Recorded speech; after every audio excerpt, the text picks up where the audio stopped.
Welcome back. There has been wanton killings of innocent Nigerians, which has left over 710 people dead, hundreds displaced, and many others battling for survival. From the killings at Agatu, Benue State, to Akabio, Nimbo in Enugu State. These killings have left people speculating the attackers to be the Fulani herdsmen, but the authorities have not confirmed who these invaders really are. So we ask, is this another guise by the Boko Haram insurgents, or are they really herdsmen? What are your thoughts on it? It's your view. You can call us on 070-8066-801. You can tweet to us at TVC Connect. Please hashtag your view TVC so we can read your tweets. Now, I've been hearing all this comments saying, can they really be Fulani herdsmen? But the truth is that why would anybody think, why would you that have been attacked will say you're not sure who these people are? Because if you see that they are Fulani herdsmen, they're coming with the machetes and the daggers. That they even they did not say that they don't know. The people attacked know who is attacking exactly, them. but why is the government acting as though it's not the herdsmen? No police officer witnesses it. Yeah. So they are saying that it can't be. So it's the word of the police. The job is for the police to investigate and find out who exactly this is. And we haven't found anybody guilty of all these Fulani herdsmen killing. Now, the term Fulani was frowned upon based on what I read, that they shouldn't use Fulani herdsmen. Even the Sultan, who is the head of JNI. No, the JNI. That's Jamaatul Nasirul Islam, is an Islamic body. Okay. Now, the Sultan made a statement condemning the killing that took place last Monday, saying that we do not stand for this at all, which I'm happy about, But he also said that do not tag the killers Fulani people. They might be herdsmen and they might be evil people, obviously, but don't target until there's a proper investigation. Also, they were like, Fulanis have lived with people, the herdsmen have lived with us peacefully for years. So how come they suddenly started killing and carrying arms? So that the police should investigate and ascertain what exactly is going on in those communities where they've had killing. I am quoting the Sultan on this. Okay, so I will quote somebody else as well. I agree totally that I don't think we should nationalize or tribalize their identity or ethnicize their identity. I agree totally. Let's look at it as crime by herdsmen and we must stamp it out. However, I read over the weekend somebody's experience. Many years ago, he's probably somewhere in his early 50s now, I don't know how old he is. But this was in Kwara State and they had herdsmen living with them. And he said that they used to buy, the younger cattle. So like his grandmother bought for him. And this guy said that one day they woke up and they disappeared with cattle that they had bought and they had paid for, and they used to visit periodically. And you're asking yourself that even that in itself is wrong. Why would you do something like that? So this was his own first experience with it, and you're thinking that's really way back. So if they used to do that at that time, I read another article, I think by Wole Soyinka, who said that he traveled abroad, he came back, and he found that there was a path in his, on his property that had some invasion. Now, truth is, it's crime, it's crime. Let's forget the tribalization or the ethnicization or the nationalization. We have to face it. Then I read in yesterday's paper again that some of them came out and said, you know what, nobody has a right to tell us that we can't graze anywhere we want in Nigeria. Now, so I'm saying, who is talking to them? Who are they?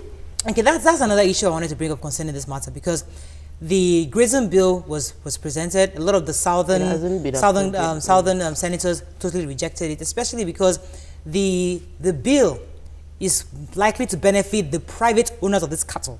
It's not necessarily, because what I heard the bill is for a bill that to map out corridors across the country where the cattle can go pass through as a pathway to graze. Now, if it's the government that owns this cattle, we can understand. You're saying you're taking up this property, but because they are private owners, you can't say, okay, you take land from Ua now and say the cat's going to pass through here for private owners. What's that? What am I going to get out of it? I have issues with that bill. So that bill is in question. However, don't you think if we had a bill like that, this issue of herdsmen intruding in various neighborhoods would come to an end? Mariah, we have a plan to move into agriculture. So I understand that maybe you want to start rearing cattle on a mass scale, but I've never seen any country that is planning to feed off agriculture, maybe through animals, doing this Edman, what do you call the movements as a way to rear cattle for industrial purpose. There are newer, more modern ways to rear cattle, not by moving them around. You know, so let's venture into those newer. I was in the UK one time and we were on a train and we were riding past and we saw ranches of, you know, cattle and all that. I remember that woman was complaining that the beef that they have there is not as sweet as the beef of. It's actually very healthy for the cows to move. You know, staying within a particular place. They say that the meat is different. Because actually the seasons determine when they have to move. That's why they are nomads. They have to go from point A to point B. That's why getting a grazing corridor might not always... Yeah, but you see, the problem I have with that bill is that if, for instance, I'm a farmer, and you say you want the cattle to come and graze on my land, what is my own benefit? What's my own compensation? You know, the cattle. So why would you, as a government, take out a portion of my land to say the cattle should come and graze on my land without having, you know, what is in it for me? No, but as a person. But that is the grazing bill. I mean, the question that a lot of people were questioning, because you just say, so is it okay now for me to now go to Adamawa State and say, no, Adamawa is still my home. Let me go to Kano State and say they must give me a portion of the land. But there's something in it for you. Hold on. What is it? Usually fertilizers come from the poop from the cattle. Enough, but they will damage my crop. Let me take off. Austin, are you there? You shouldn't work on your crop. Austin, are you there? I think I lost Austin. I want to simply make a contribution. Please go ahead, Austin. Fulani herdsmen is simply Boko Haram repackaged. Boko Haram repackaged. Government must take note of this. There's no need for any grazing thing anywhere. Let the owners of those cattle provide ranches. Let the owners of those cattle provide ranches for their cattle, and that's all. Thank you very much, Austin. Now, concerning what he just said concerning Boko Haram, because some people have actually likened the situation to as a way of infiltration. Not even what happened with former President Jonathan. That his response was slow. Then, when they kidnapped the girls from Chibok, and the same issue was being related to what's going on right now. That our president at the time hadn't reacted when this whole thing happened. X amount of people were killed in Enugu, in Agatu, and there was a slow reaction. I fault the government on that. You know, when it happened, we should have seen an immediate, you know, what's it called, statement from the presidency. Now, the problem I have with this is that... Let me take it up from Enugu. Okay, are you there? Yeah, I'm there. Good morning, please go ahead. Yeah, good morning. Good morning. Morning. How are you doing? Very well, thank you. Yeah, my suggestion or my contribution to the topic is that we the Nigerians, we are over-politicizing this matter. And the earlier we stop the politics behind this herdsman issue, the better for the nation. These are herdsmen. Somebody will always be saying that the herdsmen we need to know. They are peaceful. They come around, they play around with us. We do all this and that with them. This time has gone or have gone. We are in a new time. The times have changed. These people have come from good in quote to now evil men. And their intention is to destroy and not to do anything good. Just like the last caller said, these are Boko Haram repackaged. And these are herdsmen too. These are people because we see them with the battalions of cows. So for the fact that they are carrying cows around, they are herdsmen. And they are carrying guns too. They are Boko Haram. So these are herdsmen who are Boko Haram, they vote to unleash their ill intentions. There is no need to downsize them. These are Boko Haram people who have repackaged and they are coming like herdsmen and they are aiming to destroy. Thank you very much. Appreciate your call. Sorry, like I was saying, I said that, you know, these herdsmen killings has been happening for years. You know, it's just that, you see, because there has been like, you know, nobody cares what is happening. They are growing bigger and they are moving to other territory because it's been happening in Jos for a very long time. A Fulani, typical Fulani person, herdsman or a shepherd, would do anything to protect his cattle. He would, if anything should touch the cattle, he can kill. He does not mind to lose his life, you know, to protect his cattle. So we should also, I mean, I'm waiting for the government to investigate this matter, to also hear from them what exactly is wrong that they are busy, if they are truly the ones killing people. What exactly is wrong that they are, I mean, that with them? What has gone wrong? What are they reacting to? Because I know a Fulani man can kill anybody.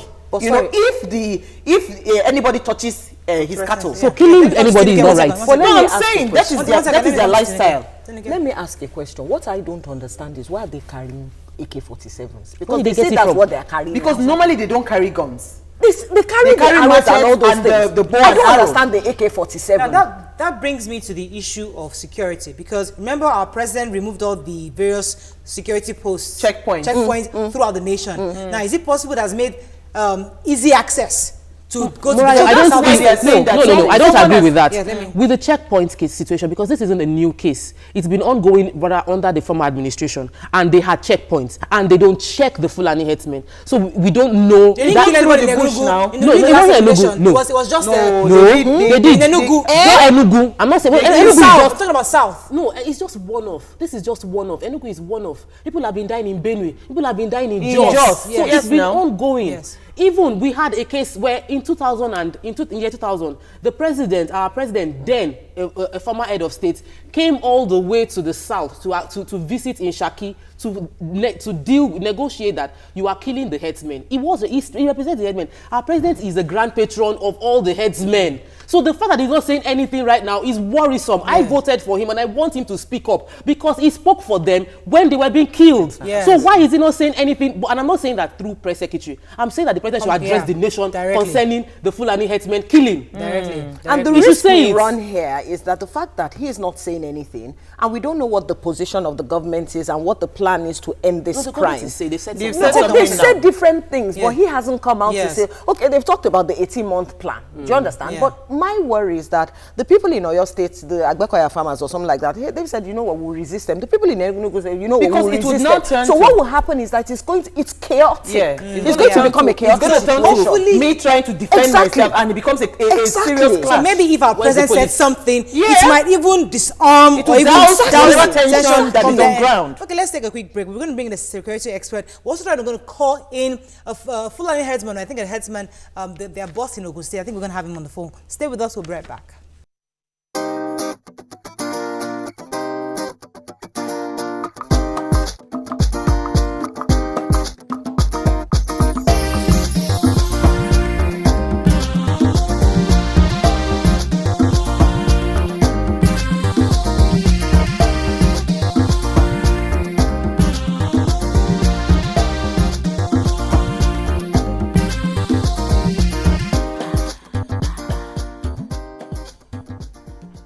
Welcome back. Now, joining us is the Director General, International Institute of Professional Security, Barrister Tony Ofoyet. Welcome to the show. It's my pleasure. Thanks for having me, ladies. Good to have you. And also having us is on the phone is Sakin Fulani of Abeokuta, Mr. Muhammad Kabir Lamar. Are you there, sir?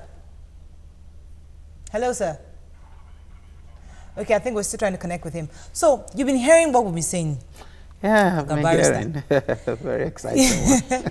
Now, it's been really sad. We know the killings in the east and the north, different parts of the country, concerning these herdsmen. They've told us not to categorically say it's Fulani. But I wanted to throw two questions at you. The one I tried to throw at talk about earlier concerning the removal of the security checkpoints. Do you think that might have aided the movement of these attackers, either herdsmen or Boko Haram, southwards? Number one, that's number two. And that's number one. And number two, do you think the response from the government so far has been adequate since this thing started? Well, let me start from the issue of the removal of checkpoints all over the country, which was done by the former IGM, MD Abubakar. And his argument was that the checkpoint had never in any way whatsoever aided security. Okay. Rather, it has enriched the pocket of policemen. And from antecedent and from what we have seen subsequently, I think he is justified to that extent. So far so well, there has not been increase as a result of the removal of checkpoints on the road. Okay, let me pause you for a second then, because I have my caller on the phone now. Sir, good morning. Are you there? Yeah, I'm there. Welcome. Thanks for joining us, sir. All right. Now, I had tried introducing you earlier. We wanted to ask you concerning the headsmen. Okay. Mr. Mohammed. Yeah. Now, we initially asked our question, our guest here a question concerning the issue of these people being called Fulani headsmen. Okay. People are insisting they're Fulani headsmen, but we've had reports that they're actually not Fulani headsmen. What are your thoughts on the killings, and why do you think it's happening in that region? Yeah, thank you. I was in your studio, I think 3 or 4 days ago. Yes. And we discussed the same issue. Like I said the other time, or like you just asked now to respond your questions, the killing of or invading communities by hoodlums, or they said Fulani headsmen, I argue it that it shouldn't be a Fulani headsman that could carry out such kind of barbarian activities on any community. In the sense that these Fulani headsmen, they carry their heads of cattle, thousands of heads of cattle around. Because in any state you go today, you find them large in number, searching for the green grass for the pasture of their cattle. So leaving that activity, or leaving their pastoral work, and then invade community and then start killing them, I don't think it is visible or ideal that we should just be indicting them and saying that they are the one. They cannot just be carrying about these thousands of heads of cattle about and then also thinking otherwise they're using their weapons or carrying out heavy weapons to be invading communities and be killing them. For what so reason that will be, these will be carrying their head of cattle and then thinking otherwise to kill people. What for?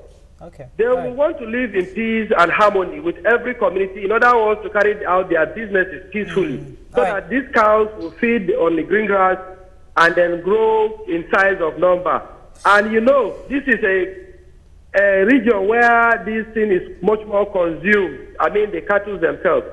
So it is profitable for them to come down and move about and sell it at a very good price. Let me ask you very quickly concerning the grazing bill, because there has been comments that the reasons why some herdsmen may actually attack certain communities is that they are being seen as intruders and they're not given the opportunity to actually let their cattle graze.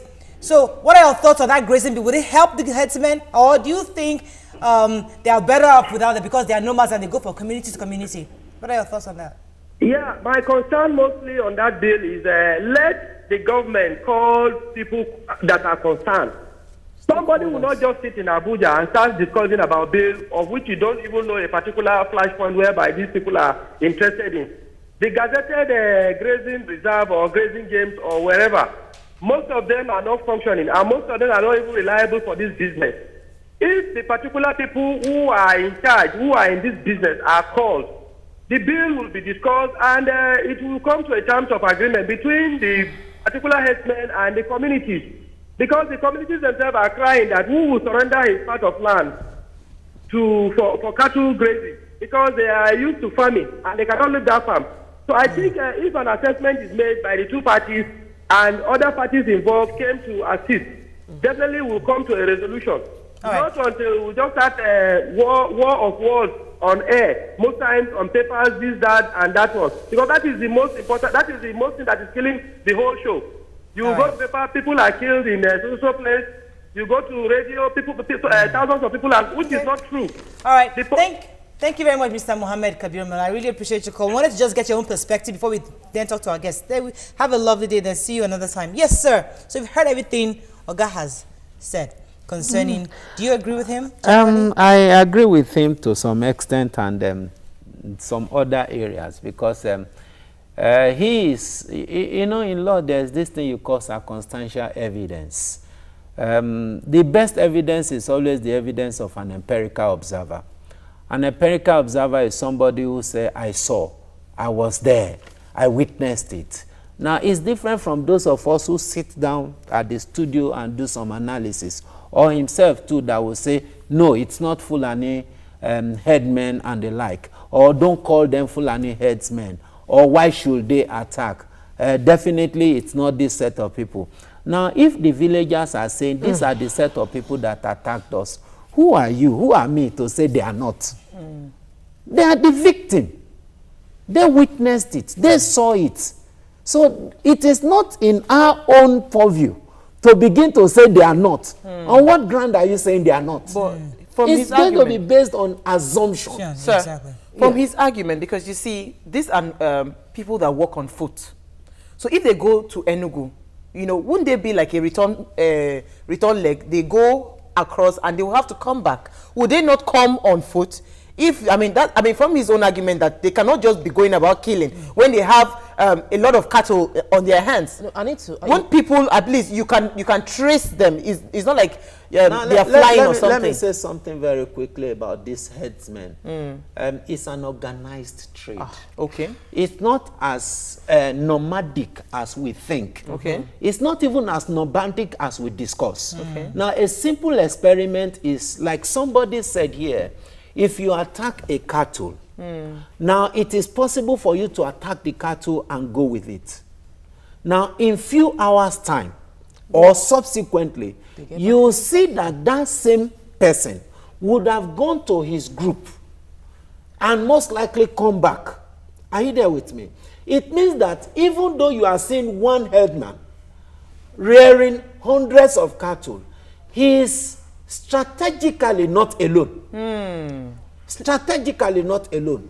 Now, that is why it is imperative for us to come to terms with the fact that, look, it's not just to say that these people are just mere cattle rearers. I agree that there are those ones that are innocent, that rears their cattle on their own and don't want trouble and all those stuff like that. But in the course of rearing their cattle, if they graze on somebody's land and the person reacts, what happens if there is conflict subsequently? This one has a group that is called the community. This one has a group that is called the Cattle and Herdsmen Association and the like. Now there's going to be a conflict because I have a farm. You are into farming too, but another form of farming. You don't have the right to come on my farmland, destroy my farmland, all because you want your own business to survive. I think that these are areas that we really have to marry. Because the truth is that while I understand the fact that on air we try to balance argument so that it's not as if we tilt towards this side or tilt towards this side, but there are times that truth is a healer of wound, and it needs to be told. I want to clarify something concerning the Enugu State Nimbo killing, because the herdsmen, they had a conflict with the community, and the community reported to the police 2 days prior to that massacre that they are going to come and attack us. It was a clear, they informed the police, so it wasn't as if they did not know. So Uwa said something, and I know that I'll take your word for it because you lived in the north. These people see these cattle like they are human beings to them. They are my babies. I'm taking care of them. I've been with these people all probably like a year or something. So these are babies to me, and you are killing one of them. So I'm going to retaliate towards you. You come on my farm, and a Enugu person has a farm. The Nimbo people have their own community, and then something went wrong. They were informed. What is the job of the police in protecting these people, protecting us? Who are they protecting? And how are they going to mediate between these crises? Because the crisis is not new. The one in Agatu took place. There was an investigation. I can't say there was no investigation. Probably, but we've not heard the reports from that investigation. There was another. Talk also, how did they get the AK-47? No, but the politics just finished now. Politics, everybody has ammunition. The issue of proliferation of ammunition is not a major issue for now in the country. It's not. Politicians dole out arms and ammunition during politics. Religious bigots too dole out arms and ammunition for the purpose of their own crusade and all those stuff like that. But you know, like she said, when the crisis started, there was report that the tendency of an imminent attack. Why? Yes, that is the retaliation in it. And from what I heard, the governor of the state intimated the Inspector General of Police. Yes. The Inspector General of Police needed to get a permission from His Excellency, the President, before subsequently now having to, and couldn't get the President. The governor called the commissioner, and the commissioner in the state. The commissioner in the state needed to get the go-ahead of from his IG. From the IG before doing anything. And as at we talk, response time is very imperative, very important in terms of security management. If the response time is too long, of course, casualty would have actually occurred. And then what exactly what happened? It brings us to the argument of state policing. And that's just the truth. We cannot shy away from it. If you want me to enumerate some of the antidotes to this thing you call headman crisis and the like, I will tell you that one of the antidotes, as far as I'm concerned, is state policing. Another one is declare them, if you say they are not Fulani cattle headsmen, if you say you don't know who they are, declare them as terrorists. Now, when you declare them as a terrorist group, what will happen is this. You see, those that are sponsoring them, those that are behind them, those that are their sympathizers, those that believe in their cause, the first thing that will happen is strategically they will withdraw. Why will they withdraw? Because all over the world, terrorist group will be placed on red alerts. And once your name is linked with a terrorist group, it's no longer a Nigerian affair. It's no longer a federal government affair. It's a world affair now. Okay, let's take a quick break. When we come back, we'll continue more on this topic. Stay with us. We'll be right back.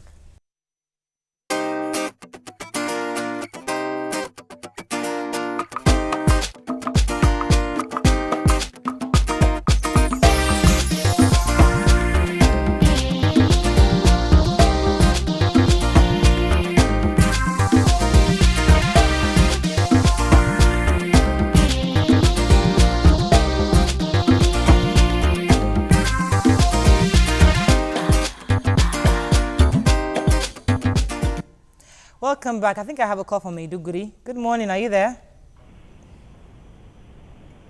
Hello? Hello? Yes, I'm here. Good morning, sir. Please go ahead. Good morning. Please, I want to say something about the discussion and concerning the Fulani herdsmen.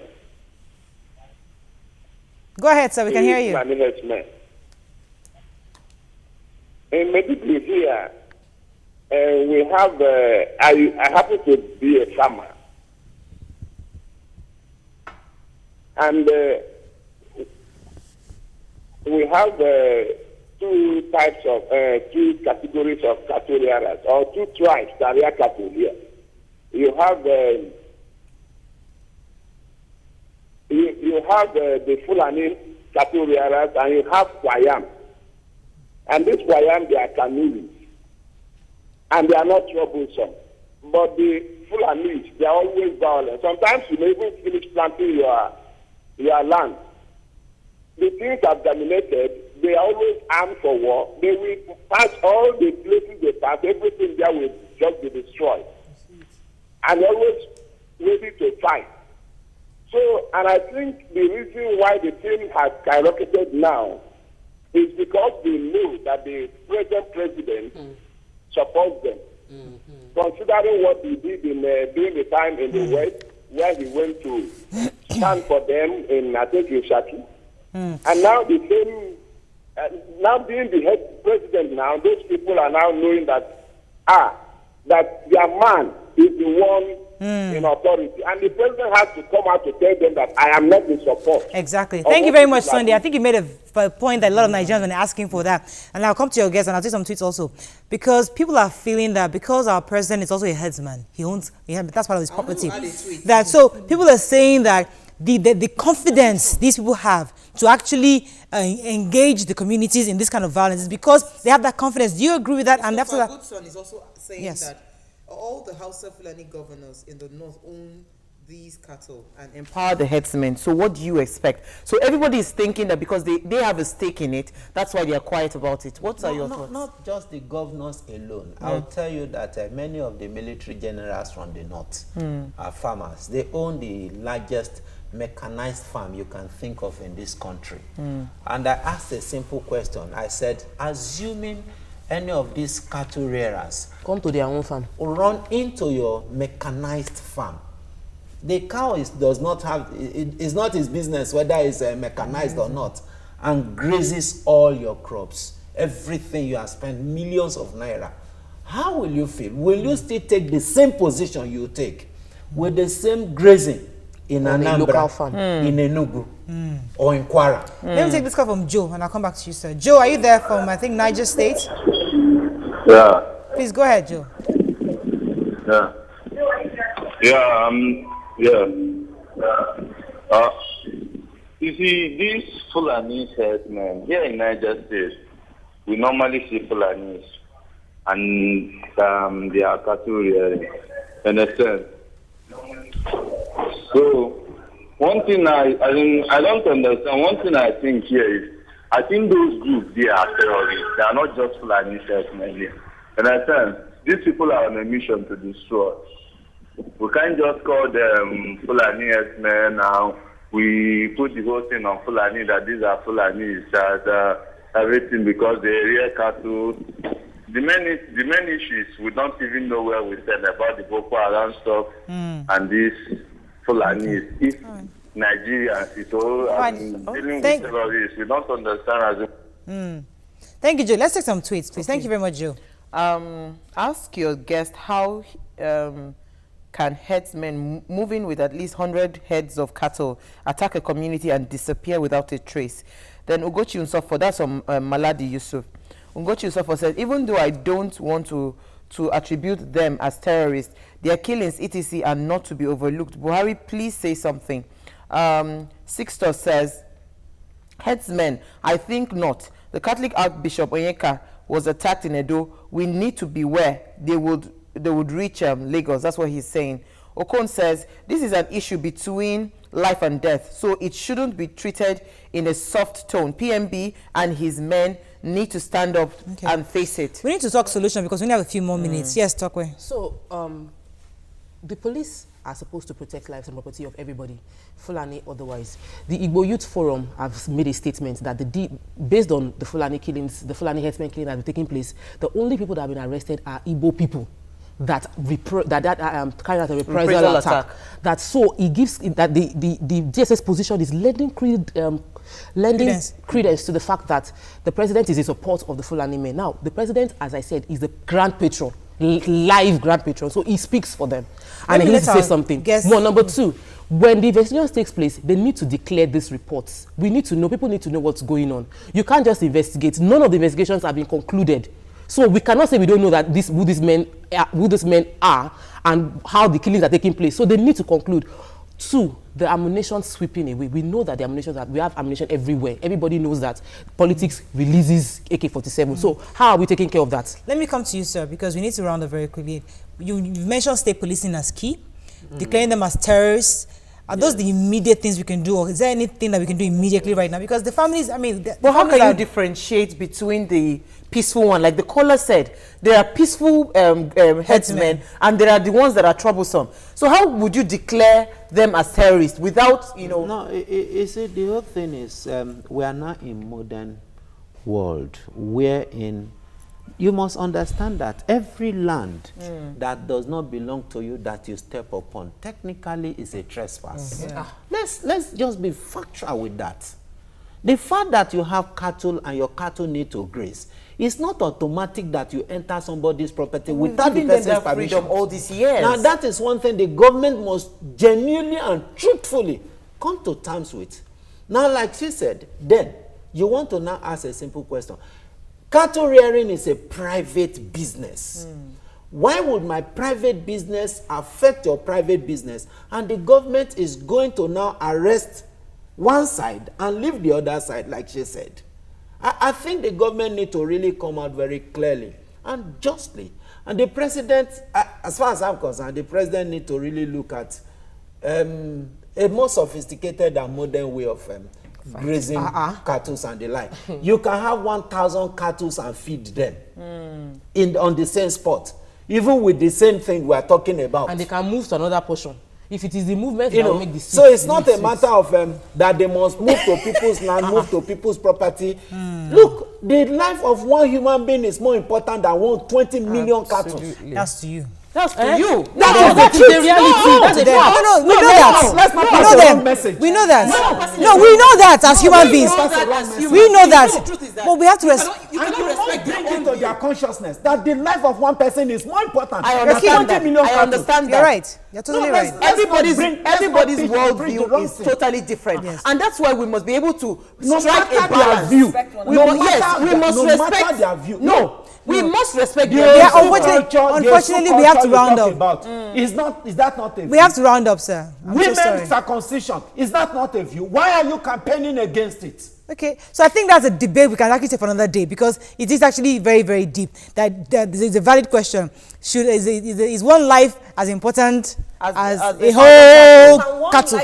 Human life be equated to the life of one cattle. Yeah, that's a hot topic. It cannot be equated. That's all we can take on this show. We'll see you again tomorrow. Have a lovely day. Bye-bye.